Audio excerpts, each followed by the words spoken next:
नमस्कार प्रिय दर्शकों, मैं यशराज तिवारी आप सभी का बहुत बहुत स्वागत करता हूं प्रोफेशनल एस्ट्रोलॉजी पर। जैसा कि आप सभी जानते हैं, आज रविवार का दिन है और आज मैं आप सभी के सम्मुख उपस्थित हुआ हूं आप लोगों की जन्म कुंडली का निःशुल्क अध्ययन करने के लिए। हमारी निःशुल्क जन्म कुंडली अध्ययन की जो श्रृंखला चल रही थी, उस श्रृंखला में आज तक 112 कार्यक्रम बन चुके हैं और आज का हमारी इस सीरीज का जो कार्यक्रम है वो 113वें नंबर का कार्यक्रम होने जा रहा है। साथ ही साथ निःशुल्क जन्म कुंडली अध्ययन की सीरीज में आज तक 674 लोगों की जन्म कुंडली का अध्ययन निःशुल्क रूप से हो चुका है और आज के इस कार्यक्रम की जो पहली जन्म कुंडली होगी वो 675वें नंबर की जन्म कुंडली होने वाली है। यदि आप इस वीडियो को देखते हैं और अगर इस वीडियो से आपका कुछ लाभ होता है तो आप इस वीडियो को लाइक करिए। साथ ही साथ इस चैनल पर आने वाले अन्य कंटेंट अगर आपको पसंद आते हैं तो आप इस चैनल को सब्सक्राइब करिए, ताकि इन फ्यूचर जो भी कंटेंट मेरे द्वारा इस चैनल पर अपलोड किया जाता है उनका नोटिफिकेशन आपको मिलता रहे। यदि आप भी अपनी जन्म कुंडली का अध्ययन निःशुल्क रूप से मुझसे इस कार्यक्रम में कराना चाहते हैं तो आप अपनी बर्थ डिटेल्स, जैसे कि आप अपना नाम, अपने जन्म की तिथि, अपने जन्म का समय और अपने जन्म का स्थान, ये चारों ही चीज़ें किसी भी एक स्पेसिफिक प्रश्न के साथ में इसी वीडियो के कमेंट सेक्शन में दे दीजिए। आपकी डिटेल्स देने के 2.5 से 3 महीने के बाद में आपकी जन्म कुंडली का अध्ययन मेरे द्वारा ठीक इसी प्रकार से निःशुल्क जन्म कुंडली अध्ययन के माध्यम से किया जाएगा। निःशुल्क जन्म कुंडली अध्ययन का जो कार्यक्रम है वो केवल और केवल YouTube पर चलता है। अतः आप अगर अपनी कुंडली का अध्ययन फ्री ऑफ कॉस्ट बिना किसी शुल्क के कराना चाहते हैं तो आप इसी वीडियो के कमेंट सेक्शन में अपनी बर्थ डिटेल्स को दीजिए और डिटेल्स देने के बाद में अपनी बारी आने का इंतजार करिए। ठीक इसी प्रकार से जो कार्यक्रम आएगा उसी में आपकी जन्म कुंडली का अध्ययन किया जाएगा। यदि आप इस वीडियो के नीचे दिए गए नंबर पर व्हाट्सएप के माध्यम से संपर्क करके जन्म कुंडली अध्ययन की मांग करते हैं तो वहां पर आपको सशुल्क जन्म कुंडली अध्ययन एवं ज्योतिष से संबंधित जो अन्य सर्विसेज हमारे कार्यालय द्वारा प्रोवाइड कराई जाती हैं उनके विषय में आपको बताया जाएगा। निःशुल्क कुंडली अध्ययन का विकल्प केवल और केवल YouTube पर है। बहुत से लोग अपनी बर्थ डिटेल्स ऐसे देते हैं जैसे वो डिटेल्स देने में भी उनको परेशानी हो रही है, तो कृपया करके नाम, जन्म की तिथि, जन्म का समय और जन्म का स्थान और कोई एक प्रश्न। बहुत से लोग 4-6 प्रश्न डाल देंगे कि पूरी कुंडली उनकी यहाँ हो जाए। कुछ लोग डेट ऑफ बर्थ डालेंगे, टाइम नहीं डालेंगे। अभी मैं किसी एक व्यक्ति का देख रहा था कमेंट की उन्होंने अधूरी डिटेल्स दी थी। तो अगर आप अधूरी डिटेल्स देंगे तो अब अधूरी डिटेल्स देने पर आपको कमेंट का रिप्लाई भी नहीं मिलने वाला है। आपके कमेंट को सिंपली देख करके लीव कर दिया जाएगा। तो ये चारों चीज़ें सिर्फ एक स्पेसिफिक प्रश्न के साथ में आप देंगे तभी आपकी कुंडली का चयन होगा और एक प्रश्न देने पर ही आपकी कुंडली जो है वो ली जाएगी। कुछ लोग क्या करते हैं, एक ही में 4 प्रश्न को डाल करके दे देते हैं, तो उनको भी अब रिजेक्ट किया जाएगा क्योंकि ऑलरेडी बहुत लोग इंतजार में हैं जिन्होंने एक ही प्रश्न दिया है। तो अगर आपको निःशुल्क कुंडली अध्ययन कराना है तो केवल एक प्रश्न दीजिए, तभी आपकी जन्म कुंडली का अध्ययन निःशुल्क रूप से हो पाना संभव है। अन्यथा आपके मन में अगर मल्टीपल क्वेश्चंस हैं, जितने भी सवाल हैं, उसके लिए आप कृपया करके इस वीडियो के नीचे दिए गए नंबर पर संपर्क करके सशुल्क जन्म कुंडली अध्ययन के ऑप्शन को ही ऑप्ट करें। अब हम बिना विलंब किए अपने आज के इस कार्यक्रम की शुरुआत करते हैं। और जैसा कि मैंने बताया, आज के इस कार्यक्रम की जो पहली जन्म कुंडली होगी वो 675वें नंबर की होगी और ये जो जन्म कुंडली है ये प्रियंका त्रिपाठी दीक्षित जी की है। तो प्रियंका जी, आप तैयार रहिए, आपकी जन्म कुंडली मैं ले रहा हूँ। डेट ऑफ बर्थ इन्होंने बताया हुआ है 26 जुलाई 1984। जन्म का समय है सुबह के 7 बजे और जन्म स्थान है गोरखपुर, उत्तर प्रदेश।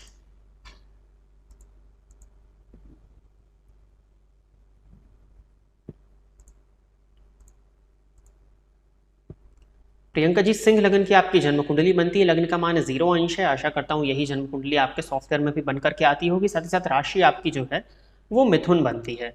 तो अग्नि तत्व का लग्न है और वायु तत्व की राशि है, इसको तो अच्छा माना जाएगा। आपकी जन्म कुंडली के हिसाब से लग्नपति बनते हैं सूर्य, जाकर के 12वें भाव में बैठे हैं और इन पर शनि की दृष्टि पड़ रही है। फलस्वरूप आपकी राइट आई में कुछ ना कुछ प्रॉब्लम होनी चाहिए। ये आपकी जन्म कुंडली इस बात को प्रदर्शित करती है। शनि में केतु का अंतर आपको चल रहा है, फलस्वरूप समय तो आपका भी ठीक नहीं चल रहा है। चलते हैं आपके प्रश्न की ओर। इन्होंने लिखा है, मैरिज लाइफ में बहुत परेशान हूँ, क्या कभी सुख है? दूसरी शादी नहीं करना चाहती और इस शादी में जीना मुश्किल हो चुका है, क्या करें? अब इस शादी में जीना मुश्किल हो चुका है और दूसरी शादी भी आप करना नहीं चाहती। आपकी जन्म कुंडली में सप्तम भाव के अधिपति जाकर के पराक्रम भाव में बैठे हैं। शनि जो कि उच्च के हैं, परंतु किसके साथ बैठे हैं? मंगल के साथ में बैठे हैं। शनि 16 अंश पर है और मंगल 25 अंश पर है। तो कहीं ना कहीं 9 डिग्री का अंतर दोनों के बीच में बन रहा है। अब सप्तम पति का जाकर के उच्च राशि में बैठना और सप्तम भाव पर केवल बुध की दृष्टि है। नवांश कुंडली की तरफ अगर आपके साथ ही साथ शुक्र को देख लेते हैं। शुक्र आपकी कुंडली में जाकर के 12वें भाव में बैठे हुए हैं आश्लेषा नक्षत्र में। और 20 डिग्री पर है, सूर्य 9 डिग्री पर है, तो अस्त भी ये नहीं माने जाएंगे। साथ ही साथ गुरु जो कि पति के कारक है वह पंचम भाव में स्वग्रही वक्री होकर के चंद्रमा और शनि की दृष्टि से दृष्ट हो गए हैं। तो गुरु पर शनि की दृष्टि एक चीज पड़ रही है, साथ ही साथ 12वें भाव के शुक्र पर भी शनि की दृष्टि पड़ रही है, जो कि दाम्पत्य जीवन में परेशानी का कारण बनती है। जन्मांक में तो ये सिद्ध हो रहा है, नवमांश कुंडली के आपके सप्तम भाव में केतु बैठे हैं, फलस्वरूप सप्तम भाव पर राहु की दृष्टि, सप्तम पति दशम भाव में जाकर के बैठे हुए हैं और गुरु वहां पर उच्च राशि में बैठ करके वक्री हो गए, तो कहीं ना कहीं वो नीच के समान वाली ही स्थिति उत्पन्न हो रही है। अब शनि की ही महादशा में केतु का अंतर है और शनि की दशा में शुक्र का अंतर आपको लगेगा 3 जून 2024 के बाद में। वैसे तो ज्योतिष शास्त्र कहता है कि शनि की दशा में शुक्र का अंतर परेशानी का कारण बनता है, और आपकी जन्म कुंडली में देखा जाए तो शनि बलवान है, उच्च राशि में है, षडबल में भी बली है, नवमांश में स्वग्रही है।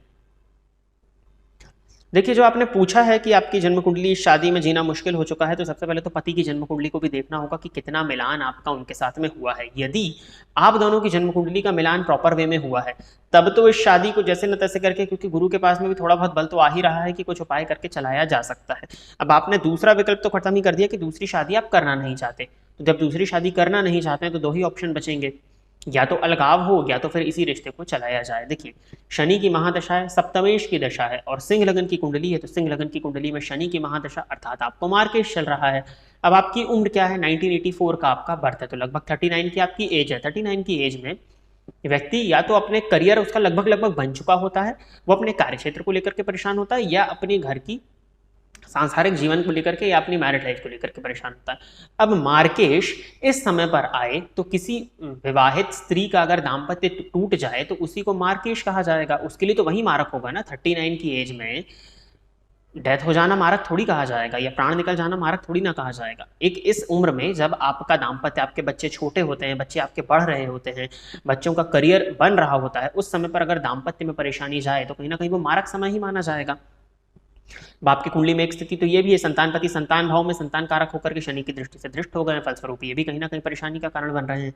तो दिक्कत तो है, फिर भी एक बार अपनी जन्म कुंडली और अपने पति की जन्म कुंडली का मिलान करा लीजिएगा, उस आधार पर और चीजों को देखा जा सकेगा। अब देखिए, बारी आती है आपकी जन्म कुंडली के, आप सिंह लगन के हो और लग्न में आपके बुध आकर के बैठे हैं।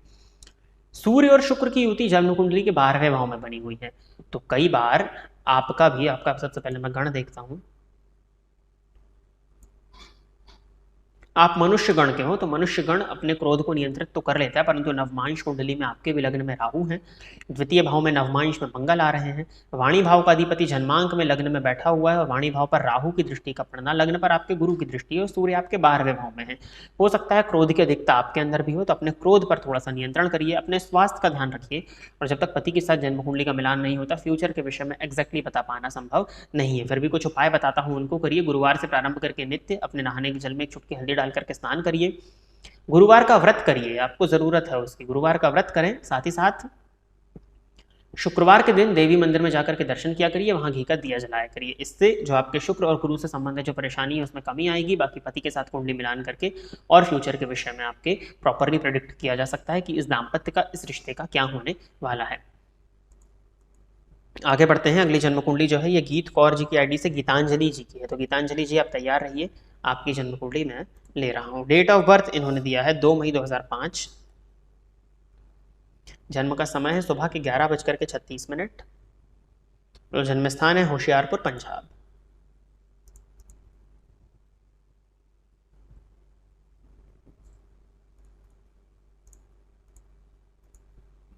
कर्क लगन की जन्म कुंडली बनती है गीतांजलि, आपकी राशि आपकी कुंभ बनती है। वर्तमान समय में आपको चल रही है शनि की 7.5, राहु की महादशा में सूर्य का अंतर आपको चल रहा है। प्रश्न इन्होंने किया है, मैं मेडिकल स्टूडेंट हूं, ये जानना चाहती हूँ कि क्या मैं डॉक्टर बन पाऊंगी और गवर्नमेंट जॉब कर पाऊंगी। आपकी कुंडली में गवर्नमेंट जॉब के योग तो बनते हैं, इसमें तो कहीं कोई डाउट नहीं है। तो पहली चीज तो ये हो गई। रही बात डॉक्टर बनने की, आपकी कुंडली में शिक्षा भाव का स्वामी जाकर के अष्टम भाव में बैठा हुआ है, पंचमपति का अष्टम में जाना मेडिकल की फील्ड के लिए ठीक है।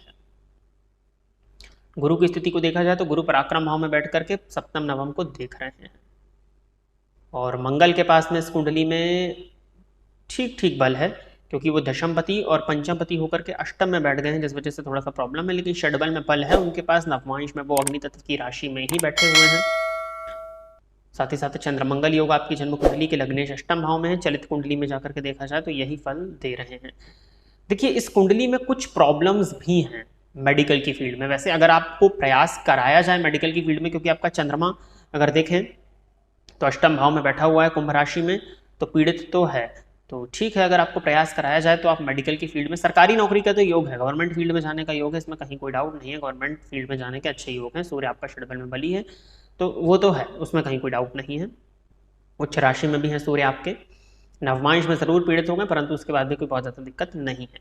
परेशानी है कि 2026 तक आपको चलनी है राहु की महादशा, और 2026 तक आपकी उम्र होगी 21 की। अभी 2005 का आपका जन्म है, तो 2005 के जन्म के हिसाब से तो अभी आप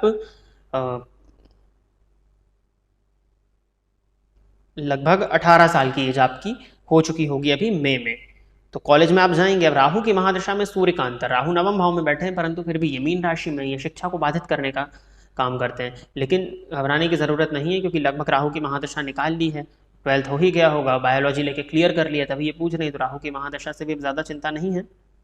मुझे लगता है कि सभी स्थितियां ठीक हैं, बस प्रयत्न अपना जारी रखिए।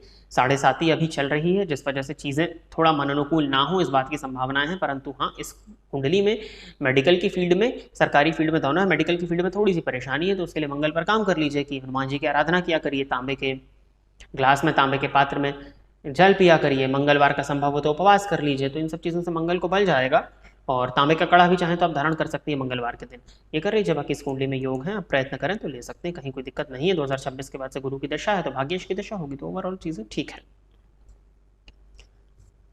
और गवर्नमेंट जॉब कर पाऊंगी जो आपने पूछा है, तो वो भी मैंने आपको बता ही दिया कि हाँ, गवर्नमेंट जॉब में जाने का योग बनता है, दशम में सूर्य बैठे हैं तो हम जा सकते हैं। अगली जन्म कुंडली जो है ये शिवानी कुमारी जी की है। शिवानी कुमारी जी, आप तैयार रहें, आपकी जन्म कुंडली में ले रहा हूँ। 25 दिसंबर 1998 शाम के 5 बजे का जन्म है, बिहार अरा।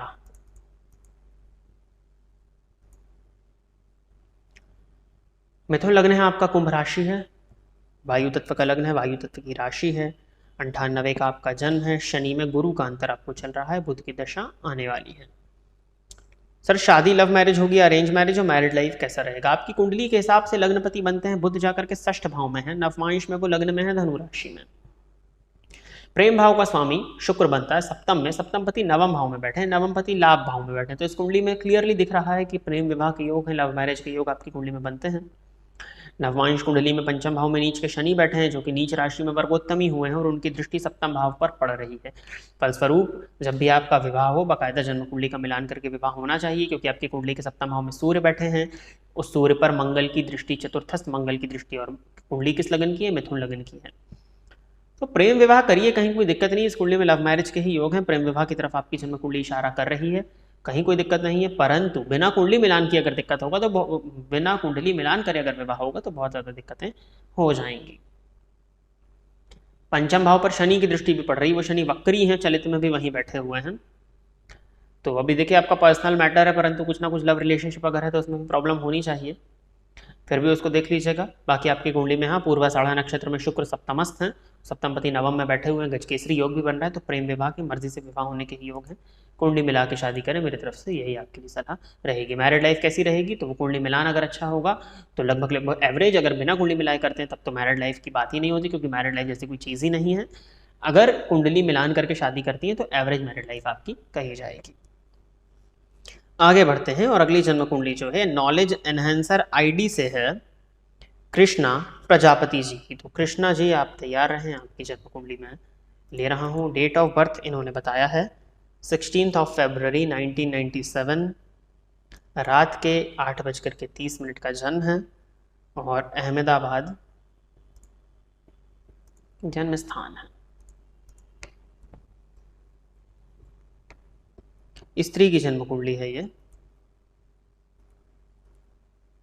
कन्या लग्न की है आपकी जन्म कुंडली, और राशि आपकी जो बनती है वो मिथुन बनती है। अब देखिए लग्न का मान 0 अंश है, यहाँ भी आज लगभग 2 या 3 कुंडली ऐसी आई जिसमें लग्न का मान 0 अंश देखने में मिल रहा है।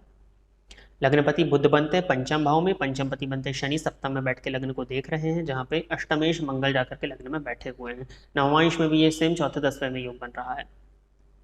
सबसे पहले तो आप अपने स्वास्थ्य का ध्यान रखें, आपको स्वास्थ्य से संबंधित परेशानियां हैं, रक्तजन्य विकार, सरदर्द की शिकायत हो सकती है, सर से संबंधित माइग्रेन इत्यादि के रोग आपकी कुंडली में दिखाई पड़ रहे हैं। प्रश्न है इनका, मेरा स्पिरिचुअल में प्रोग्रेस कैसा होगा? क्या मेरा संन्यास संभव होगा? देखिए, संन्यास कोई मजाक का विषय नहीं है। 4 अक्षर का शब्द है, परंतु 4 पीढ़ियों का पुण्य लग जाता है एक सन्यासी बनने में। तो सन्यासी बनने की प्रेडिक्शन तो नहीं, नवमांश में शनि उच्च राशि में है, परंतु षडबल में सबसे अधिक बली आपका मंगल है। और चर्चा हम कर रहे हैं कन्या लग्न की जन्म कुंडली की। मंगल अष्टमपति होकर के लग्न में बैठे हैं राहु के साथ, अंगारक दोष लगा करके, और अष्टमेश होकर के लग्न में जाकर के बहुत ज्यादा बली हुए हैं। तो फलस्वरूप अभी सन्यासी बनने का योग नहीं है। कामनाएं हैं, अभी बहुत कामनाएं बाकी हैं।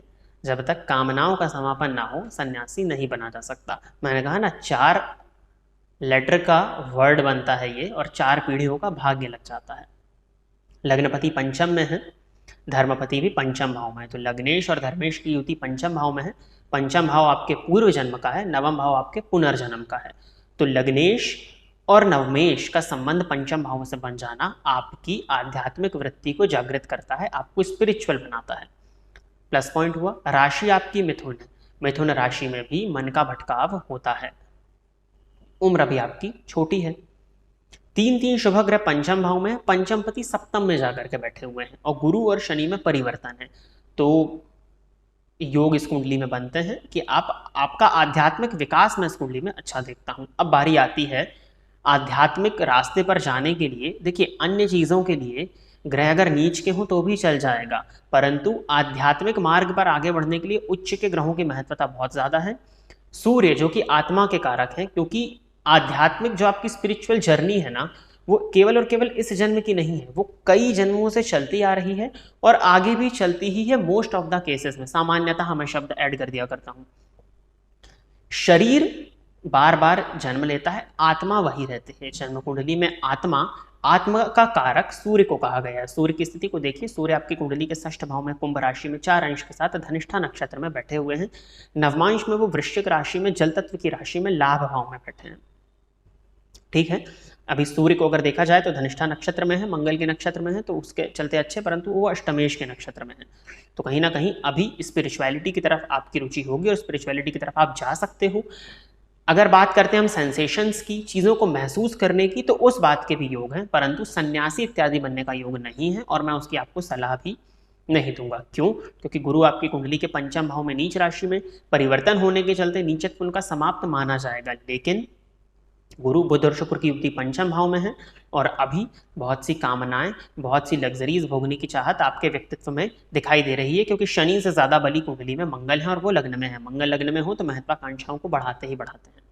तो मैं आपको सलाह भी नहीं दूंगा। स्पिरिचुअलिटी में रहिए, स्पिरिचुअलिटी में जाइए, आध्यात्मिक विकास की तरफ भी बढ़िए, कहीं कोई दिक्कत नहीं, परंतु सांसारिक जीवन को साथ में लेते हुए, सांसारिक जीवन के साथ में लेते हुए, सांसारिक जीवन के साथ में भी अपने आध्यात्मिक विकास को मजबूत किया जा सकता है। तो विवाह इत्यादि सब कुछ आपको करना चाहिए, और अपनी सामान्य जर्नी के साथ में अपनी स्पिरिचुअल जर्नी को भी लेकर के चलिए, वही आपके लिए श्रेष्ठ है। क्योंकि यदि आप इन सब चीज़ों को छोड़ेंगी तो कहीं ना कहीं उसको छोड़ करके भी आपका पूरा मन वहाँ नहीं लग पाएगा। ये आपकी जन्म कुंडली क्लियर शो कर चुके हैं। चंद्रमा दशम में केमद्रुम नामक दुर्योग से ग्रसित है। फलस्वरूप आपको सांसारिक दुनिया में रहते हुए ही अपने स्पिरिचुअल विकास में आगे बढ़ना है। कोई उपाय बताने की भी आपको आवश्यकता नहीं है, बस अपने मन को शांत रखिए। तो मेडिटेशन प्राणायाम करेंगे तो मन आपका वैसे भी शांत हो जाएगा। तो प्रिय दर्शकों, इतनी ही जन्म कुंडली का अध्ययन करने के लिए आज मैं आप सभी के सम्मुख उपस्थित हुआ था। आशा करता हूं कि जितने भी लोगों की जन्म कुंडली का अध्ययन निःशुल्क जन्म कुंडली अध्ययन के कार्यक्रम में हुआ, वो सभी संतुष्ट होंगे। यदि आप इस कार्यक्रम को देखते हैं और अगर आपको ये कार्यक्रम पसंद आता है तो आप इस वीडियो को लाइक करिए, साथ ही साथ इस चैनल को सब्सक्राइब करिए, ताकि इन फ्यूचर जो भी कंटेंट मेरे द्वारा इस चैनल पर अपलोड किया जाता है उसका नोटिफिकेशन आपको मिलता रहे। लोग अपनी बर्थ डिटेल्स दे देते हैं, फिर वो कुछ समय के बाद कमेंट करते हैं कि उनकी कुंडली का अध्ययन नहीं आया। उनकी कुंडली का अध्ययन हो चुका होता है, परंतु आपने इस चैनल को सब्सक्राइब नहीं किया है, फलतः आपको उसका नोटिफिकेशन नहीं मिल पाता है। अतः चैनल को सब्सक्राइब करिए, साथ ही साथ प्रत्येक वीडियो के साथ में बने रहिए, तभी आपको आपकी जन्म कुंडली का अध्ययन देखने में मिल पाएगा। यदि आप भी चाहते हैं कि आपकी जन्म कुंडली का अध्ययन मेरे द्वारा निःशुल्क जन्म कुंडली अध्ययन के कार्यक्रम में निःशुल्क रूप से यूट्यूब पर किया जाए, तो अपनी बर्थ डिटेल्स, जैसे कि आप अपना नाम, अपने जन्म की तिथि, अपने जन्म का समय और अपने जन्म का स्थान, ये चारों ही चीजें किसी भी एक स्पेसिफिक प्रश्न के साथ में इसी वीडियो के कमेंट सेक्शन में दे दीजिए। आपकी डिटेल्स देने के 2.5 से 3 महीने के बाद में आपकी जन्म कुंडली का अध्ययन यूट्यूब के माध्यम से ही इस कार्यक्रम में किया जाएगा। आज के इस कार्यक्रम में बस इतना ही रखते हैं। नमस्कार।